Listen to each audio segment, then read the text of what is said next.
नमस्कार दोस्तों। कहानियों की श्रृंखला में आज सुनेंगे मालती जोशी जी की कहानी एक जंगल आदमियों का। लेकिन उससे पहले मेरा आपसे विनम्र अनुरोध है कि अगर मेरे द्वारा सुनाई हुई कहानियाँ आपको अच्छी लगती हैं तो मेरे चैनल को सब्सक्राइब ज़रूर करें, लाइक करें और अपने दोस्तों और परिचितों में शेयर भी करें। बेल आइकन दबाना बिल्कुल भी न भूलें। आज सुनिए एक जंगल आदमियों का। उसने पतीली का ढक्कन खोलकर देखा। सुगंध तो ठीक ही दे रहे थे। अब साहब बहादुर को पसंद आ जाएं तब है। हूँ, अब जैसे भी बने हों, उसने कहा और साड़ी बदलने चली गई। सच, क्या ज़िंदगी हो गई है, नीता ने सोचा। एक साधारण स्त्री की तरह वह रसोई में कैद होकर रह गई है। सुबह की चाय, दिन का खाना, शाम का नाश्ता, रात का खाना, बस इस धुरी पर घूम रही है वह आजकल। इसके सिवा करने के लिए दुनिया में जैसे कुछ शेष ही नहीं है। किचन से इतना लगाव उसे कभी नहीं रहा। अब तो जैसे एक जुनून सवार हो गया है। रेडियो से, पत्रिकाओं से सीखकर रोज़ कुछ न कुछ अल्लम गल्लम पकाती रहती है और पकाते वक्त एकदम जान सांसत में रहती है कि कहीं कुछ गलत ना हो जाए, नहीं तो समीर उसे बख्शेंगे नहीं। समीर सचमुच बहुत प्रखर आलोचक हैं। छूटते ही कह देंगे, क्या बात है मैडम, सांभर में तो मिर्ची आज पंचम सुर में बोल रही है। भाई वो कल के ब्रेड ठीक से सिके तो थे नहीं, रात भर पेट में आड़ा चौताला बजाते रहे। शुरू शुरू में वह बड़ी खुश होती थी कि कैसा रसिक पति मिला है। आलोचना भी करता है तो संगीत की भाषा में। पर जल्दी ही पता चल गया कि समीर का संगीत विषयक ज्ञान बस इन्हीं 2-4 शब्दों तक सीमित है। गाने का तो दूर, उन्हें सुनने तक का शौक़ नहीं है। उन्हें सिर्फ अपनी फैक्ट्री से प्रेम है या फिर गपबाजी से। इनसे भी समय मिलता है तो जेम्स हेडली चेज की कोई पुस्तक लेकर लेट जाते हैं। रेडियो पार्श्व संगीत की तरह बजता रहता है, पर उस पर भी कभी अगर वह अपने प्रिय कलाकार को सुनना चाहे तो उन्हें गवारा नहीं होता। कितना अच्छा लगता है बिस्तर में लेटकर कुमार या भीमसेन को सुनना, पर समीर के मनोजगत में इन दोनों की कोई पहुंच नहीं है। तब दहेज में आया हुआ वह मर्फी का खूबसूरत सेट उसे विद्रूप सा लगता है। कभी कभी नीता को अपने माँ बाप पर इतना गुस्सा हो आता है। बस खाता पीता घर देखा, कमाऊ और पढ़ा लिखा वर देखा और सौंप दी लड़की। ना आदतों का पता लगाया, ना रुचियों के बारे में पूछा। जबकि सुखी दाम्पत्य का सारा दारोमदार इनके सामंजस्य पर ही होता है। स्कूटर का परिचित हॉर्न सुना और उसने दौड़कर दरवाज़ा खोल दिया। समीर को दरवाजे पर प्रतीक्षा करना अच्छा नहीं लगता। दरवाजे पर स्वागत के लिए सजी संवरी पत्नी न मिले तो भी उनका मूड खराब हो जाता है। स्कूटर रुकते ही उसने आगे बढ़कर समीर का ब्रीफकेस थाम लिया। ड्राइंग रूम का पंखा ऑन कर दिया और चिट्ठियों की ट्रे सेंटर टेबल पर रखकर भीतर चली आई। वॉश बेसिन पर टॉवेल, साबुन सब यथास्थान था। राहत की सांस लेकर उसने किचन का रुख किया और गैस पर चाय का पानी चढ़ाकर नाश्ता लगाने लगी। सारा सरंजाम लेकर वह बाहर निकली, तब तक समीर फ्रेश होकर डाइनिंग टेबल पर आ गए थे। आज छोले बनाए हैं मैंने, मिसेस चोपड़ा से सीखे थे, प्लेट आगे करते हुए उसने शर्मीले अंदाज में कहा। समीर ने प्रसन्न भाव से पहला ग्रास लिया और बोले, भाई वह तुम्हारा तानपुरा नज़र नहीं आता आजकल, वापस इंदौर छोड़ आई क्या? भीतर तक कांप गई नीता। यह बेवक्त तानपुरे का जिक्र क्यों? क्या फिर कुछ गड़बड़ हो गया है? पर दूसरे ही क्षण उसकी रुकी हुई सांस फिर सामान्य हो गई, क्योंकि समीर कह रहे थे, इस 26 तारीख को फैक्ट्री का एनुअल डे मना रहे हैं। सबकी इच्छा है कि उसमें तुम्हारा कार्यक्रम हो। जनरल मैनेजर ने आज खुद मुझे बुलाकर कहा है। नीता समझ नहीं पाई कि यह गर्वोक्ति, यह पुलक उसके लिए है या जनरल मैनेजर के लिए। पर इसे नज़रअंदाज करते हुए उसने उच्छ्वसित स्वर में पूछा, सच कह रहे हैं? और क्या, तुम समझती हो कि मैं मजाक कर रहा हूँ?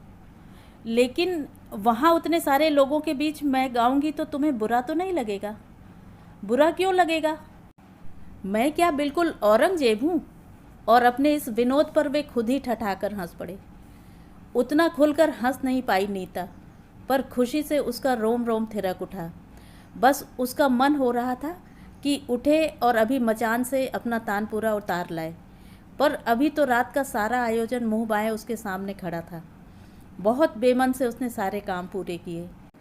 राम राम करके 9 बजे और समीर ने खाना खाया। उसका पेट तो आज खुशी से ही भर गया था।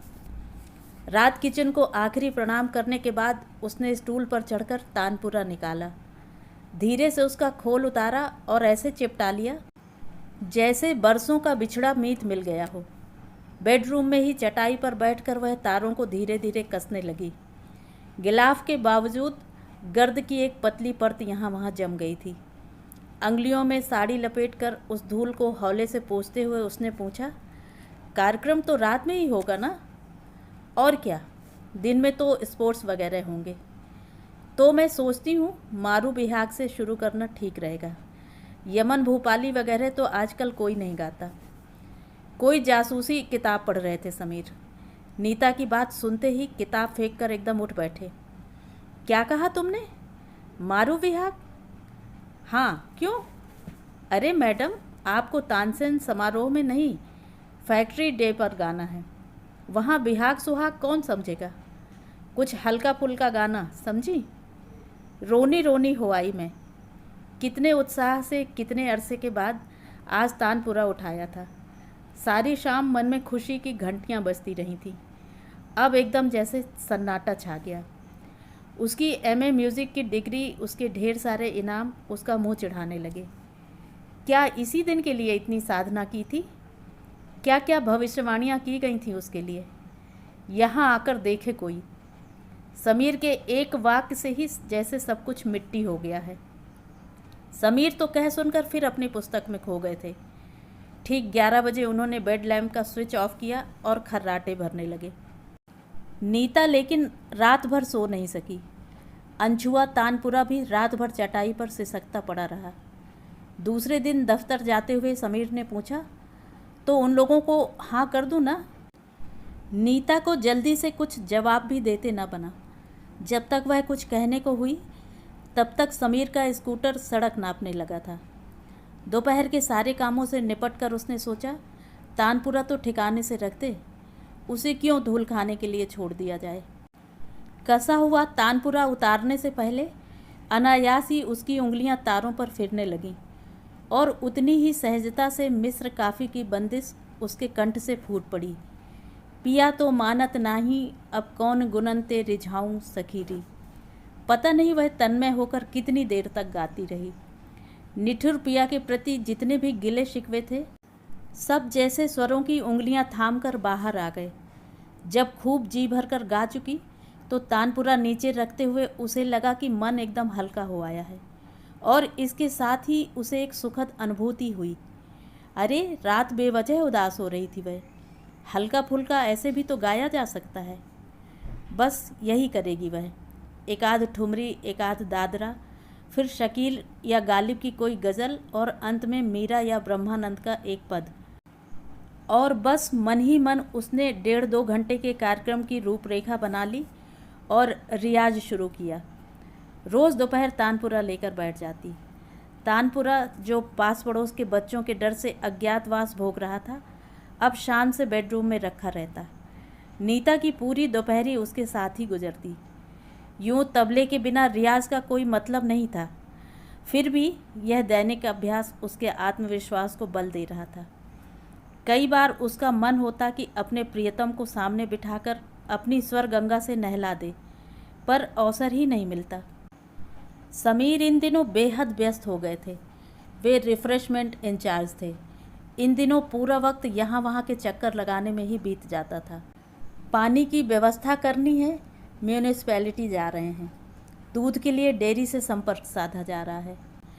क्रॉकरी कहाँ से आएगी, कोल्ड ड्रिंक्स के क्रेट्स कौन सप्लाई करेगा, स्नैक्स किस होटल से आएंगे, मिठाई कहाँ अच्छी मिलेगी। दिन भर इसी उधेड़-बुन में रहते। शाम होते होते इतने पस्त हो जाते कि खाना खाते ही बिस्तर पर जा लेटते। बेचारा हेडली, पता नहीं कब से उसे छुआ तक नहीं समीर ने। उनकी यह भाग दौड़ देखकर नीता को उन पर प्यार हुआ था ममता हो आती।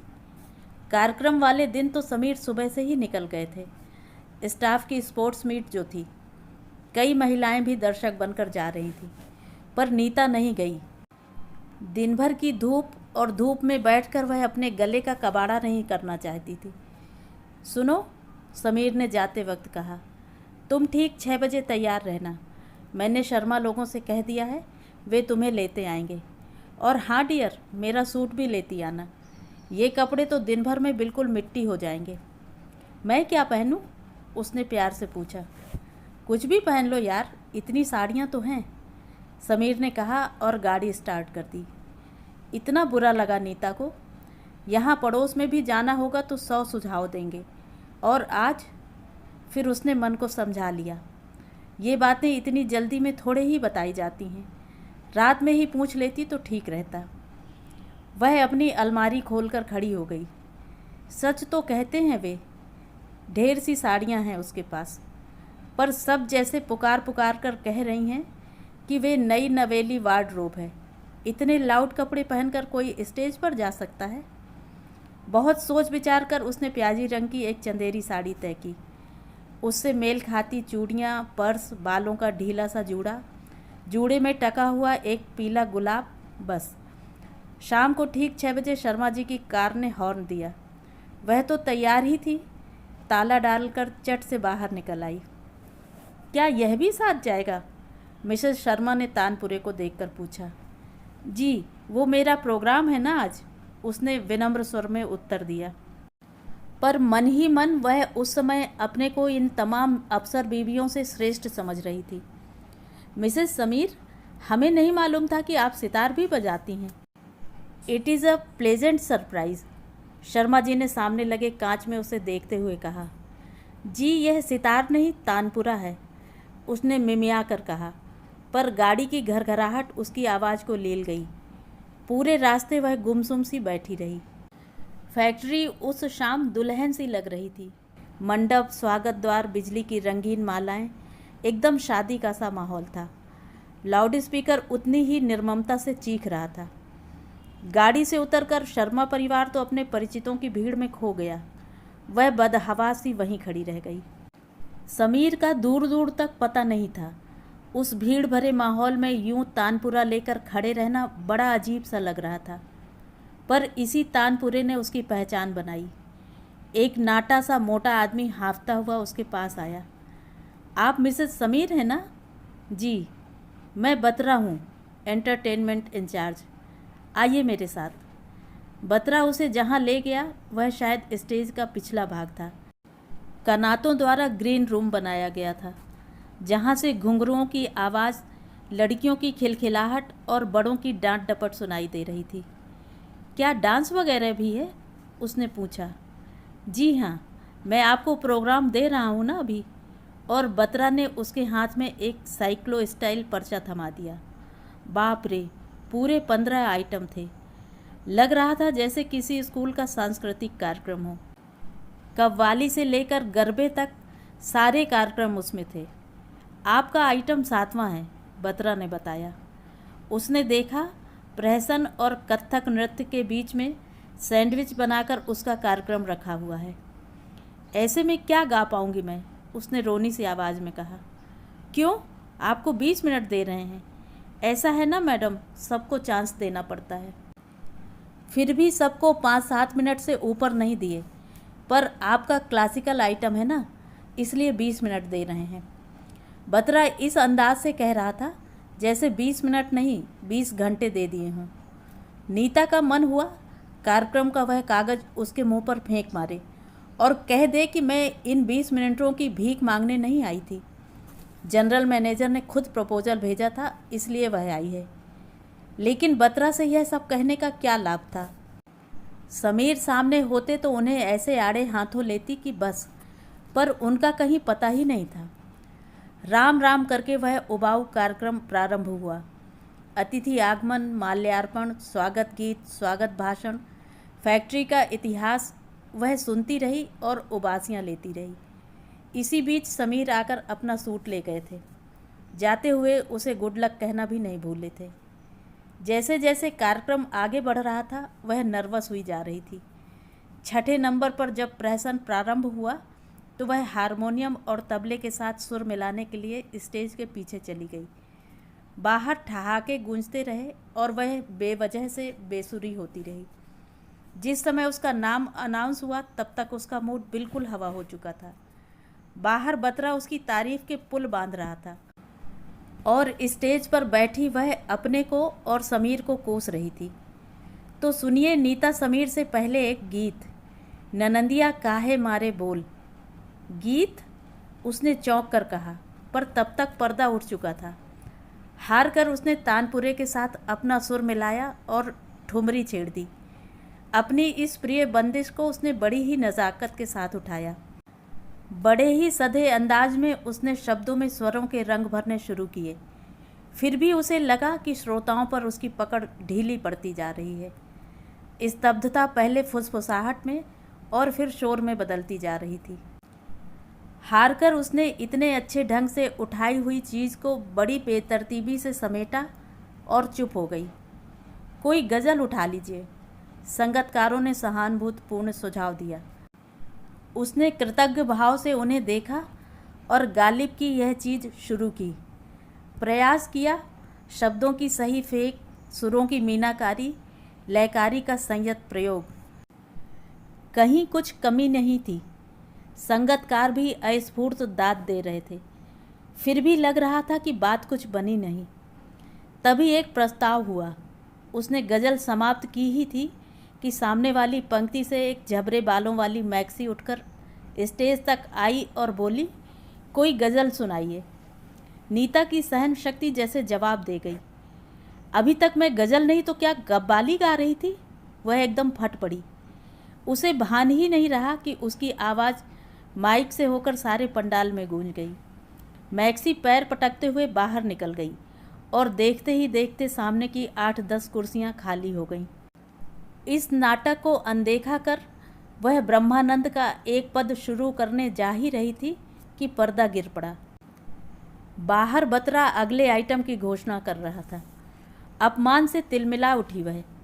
उसी आवेश में स्टेज से उतरी तो सीधे बाहर निकल आई। एक ऑटो रिक्शा किया और घर चली आई। उस समय वह रोष से इतनी भरी हुई थी कि उसे यह भी भान नहीं रहा कि रात हो चुकी है। रास्ता एकदम सुनसान है। उसे रिक्शे में यूं अकेले नहीं आना चाहिए। घर पहुंचकर भी उसे चैन नहीं था। पिंजरे में बंद घायल शेरनी की तरह वह कमरों में चक्कर काटती रही, समीर की प्रतीक्षा करती रही। क्यों ले गए थे वे उसे उन जंगली लोगों के बीच? क्यों ले गए थे? समीर लौटे तब रात का 1 बज चुका था, पर नीता के गुस्से का उबाल उतना ही ताज़ा था। बस समीर के भीतर आने भर की देर थी। विस्फोट होने को ही था और विस्फोट हुआ भी, पर वह नीता ने नहीं, समीर ने किया। पंडाल से उठाकर लाया हुआ तानपुरा उसके सामने पटक कर वे चीखे, आग लगा दो इसे और अपने सर्टिफिकेट्स को। 2 गाने ढंग के नहीं गा सकी तुम, मेरी इज्जत का कचरा करके रख दिया। और वहाँ इतना दहर में नक्शे वफा वजह तसल्ली न हुआ है, ये वो लफ्ज़ जो शर्मिंदे मानी न हुआ। अपनी ओर से उसने महाकवि के अमर शब्दों में प्राण फूंकने का पूरा प्रयास किया। फिर तुम्हें 30 मार्का बनने की क्या ज़रूरत थी? जानती हो, वह जनरल मैनेजर की लड़की थी। कहीं मुंह दिखाने लायक नहीं छोड़ा तुमने। प्रमोशन लिस्ट में 3रा नंबर था, पर अब सालों तक एड़ियाँ रगड़ता रहूँगा, और वह भी सिर्फ तुम्हारी वजह से। वे देर तक चीखते रहे, पैर पटकते रहे, बाल नोचते रहे, और उन्हें सहमी निगाहों से देखते हुए नीता सोचती रही, आदमियों के इस जंगल में कहाँ से आ गई वह? क्यों आ गई? तो ये थी कहानी। कहानी आपको कैसी लगी? कमेंट करके ज़रूर बताएं।